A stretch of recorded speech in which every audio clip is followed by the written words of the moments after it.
Hey everybody, Ed here with the Digital Digest, and today I wanted to share a quick update on my experience with the Dell XPS 18. So what you're looking at is an 18.4-inch all-in-one Windows 8.1 computer. It does look like an 18.4-inch tablet right now, and that's because I do have it disconnected from the included or at least supplied dock in my case, which is a charging mount that uses the Pogo magnetic port on the bottom, which right now this is inverted because I have it in one of the two different stand modes that it's capable of, which you can see right here. We've got feet on the back of the device, which I'm using in one of, again, the two different modes. One is a tabletop stand mode, so it's completely upright. The other is the one we're in right now for productivity. There's that charging port, and what's really nice about the charging port is that it does allow for seamless charging without you having to plug anything in, something I wish I had for my Surface Pro, but of course the dock soon will be out. Now excuse the reflection here, but we've got a very high gloss finish on this 1080p display. The good news is that Dell didn't cut any corners on manufacturing this computer, tablet, all-in-one hybrid machine.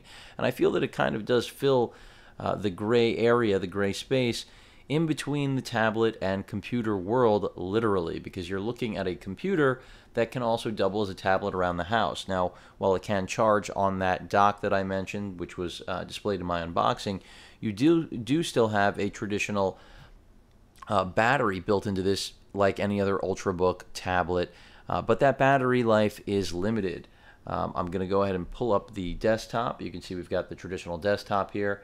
And you can see right now we're at 91%, and it's estimating a little over 3 hours, 3 hours and 8 minutes. I'm not sure whether or not that will be legible. And that's the whole point here. This isn't meant for travel, although there's no question someone who would like to be able to bring this over to a friend's house or for business meetings, client presentations, a photographer, this can have great applications. You do have a full-size SD card slot on here. This is a real computer. Keep in mind, this can be configured in multiple different ways directly through Dell. You've got that Windows button at the top that allows you to flip through the Metro UI back and forth to whatever your last application is, I should say, or what you were doing last, because that is the function. And with Windows 8.1 on here now, a considerably better machine than what launched back in April of 2013 when Dell first introduced this. And in my opinion, this was a pretty extraordinary offering because Dell really not known for necessarily being a game changer, but when you look at this, it really does redefine our expectations for all-in-ones. Traditionally, the purpose was to do exactly what I just said, get everything into one package, reduce wire clutter, but here we have something that can now also be a tablet, go around the house, travel with you if you really want to.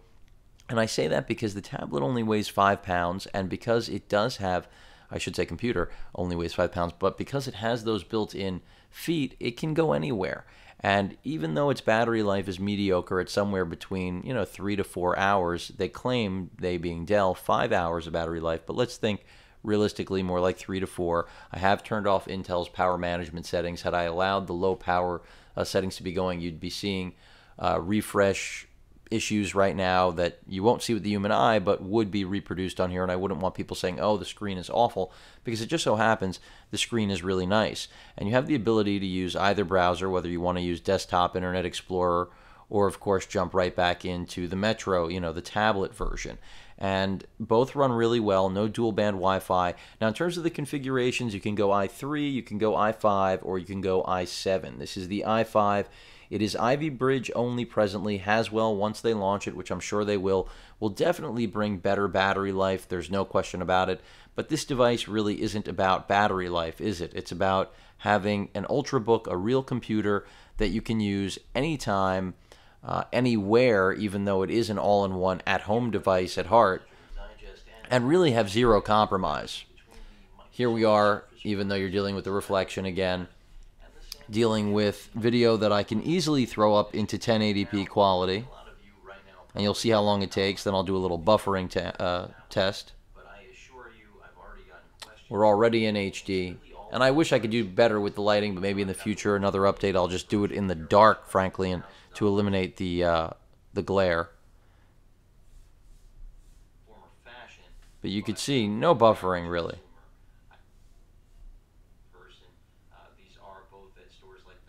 And I believe I do have the volume cranked all the way up. Yep, that's 100%, which won't come through on my microphone. I am using, a specialized mic, clearly. We're not capturing, it's not meant to capture the best audio of the product, but rather so that you can all hear me clearly. But what I can assure you is the speakers are relatively loud. They're stereo speakers, they're side mounted, and they do the job. But what this should demonstrate is how seamlessly you can jump in and out of, a traditional desktop environment, or be dealing with, then again, a complete, a actual tablet environment. Even though you're looking at an 18.4-inch display, the fact that, again, I'm going to remind you, it's got those feet for acting as a kickstand in two different forms, kind of like yoga-esque functionality from Lenovo. And then to boot, you actually have that, it's not good battery life, but decent. This can get you through basically moving from room to room without an issue. And for what you're going to probably need an 18.5-inch tablet for, it's probably not going to be a lot longer than that. Whether it's watching one movie or browsing the web, whatever it may be, there are smaller tablets with bigger batteries, or I should say better battery life available. So that's not what this is. That's not what this is really about. This is really about being a machine that everyone in the family can use.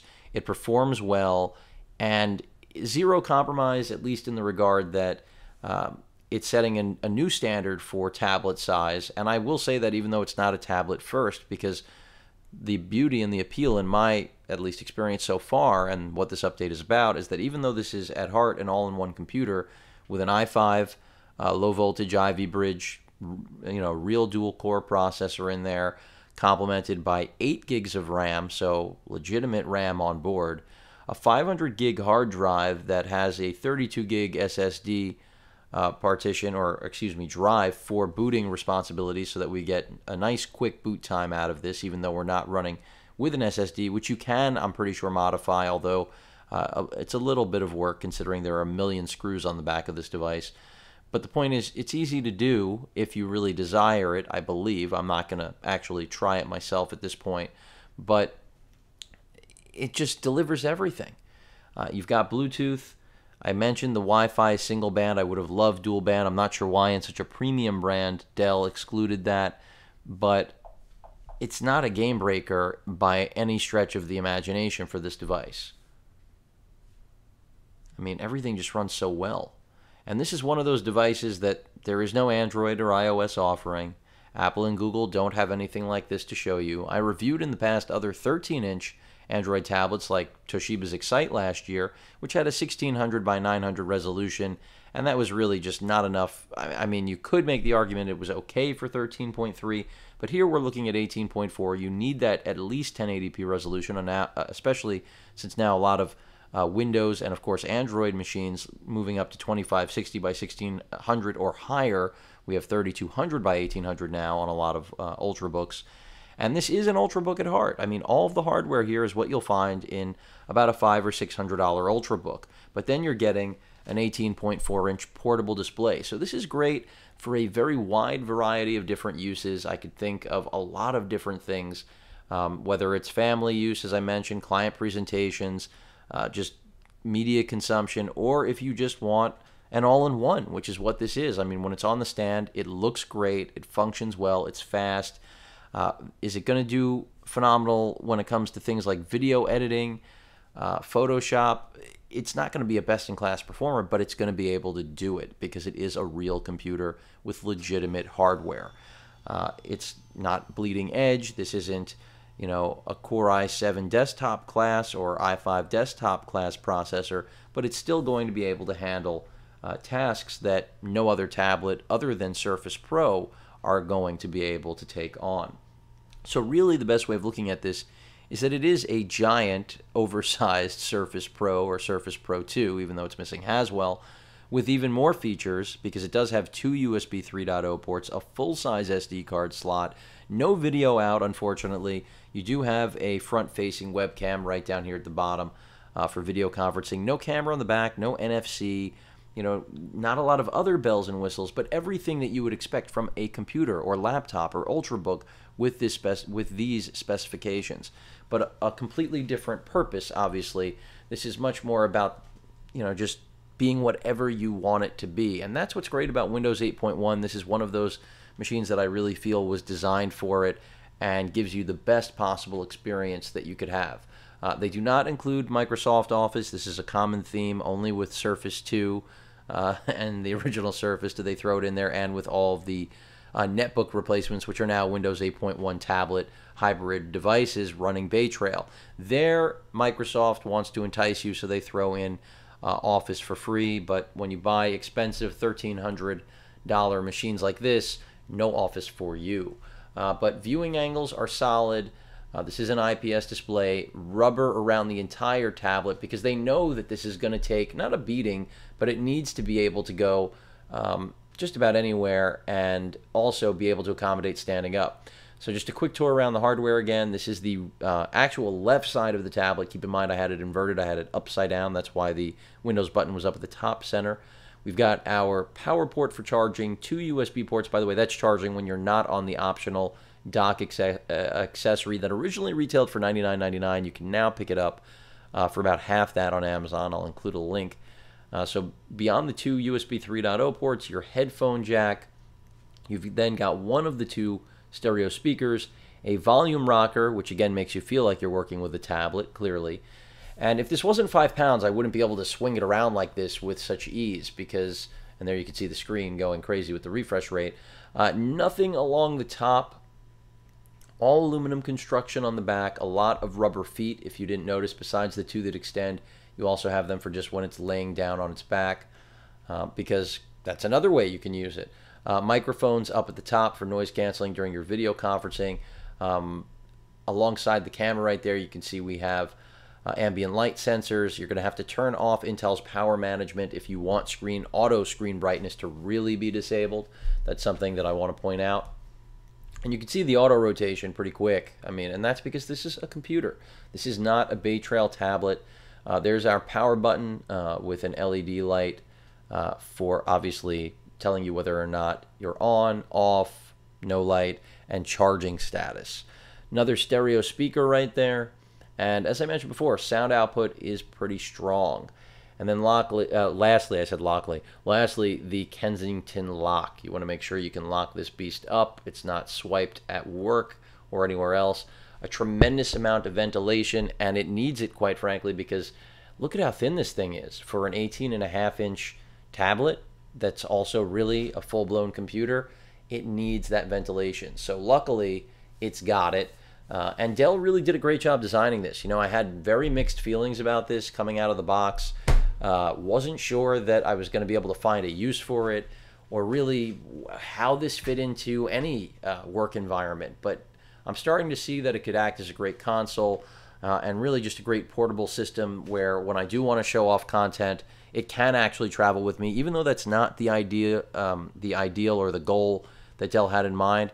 The versatility is, and the fact that for me, I've already found different uses for this, specifically with photography, because of portability, the great screen size, the decent resolution for at least showing off photos. This display is solid, as I mentioned before, and yeah, it just does what it should. And because it's got that beefy hardware, you know that you aren't going to choke trying to get something done here as you would with a tablet. Now, when it comes to competing with other all-in-ones, they're all much bigger, bulkier.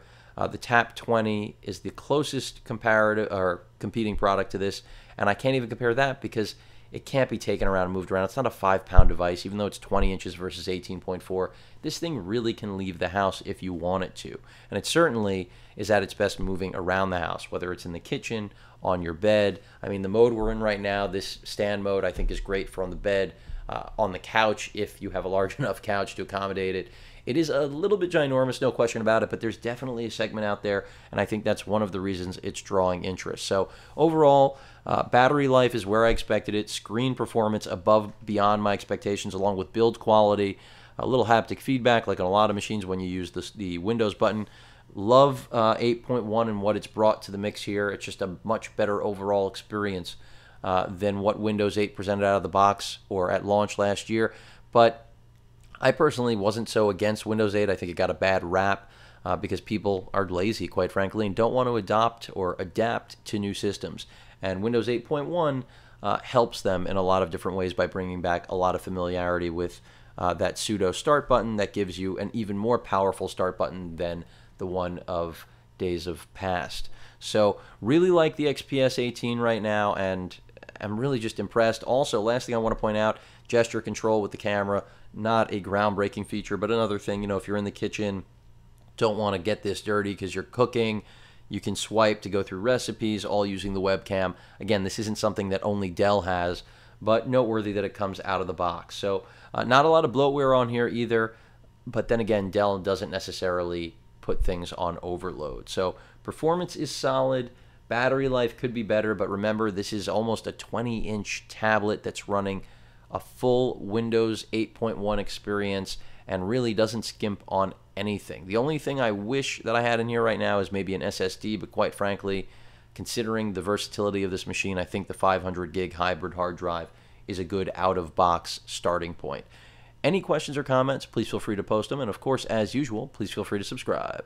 Later.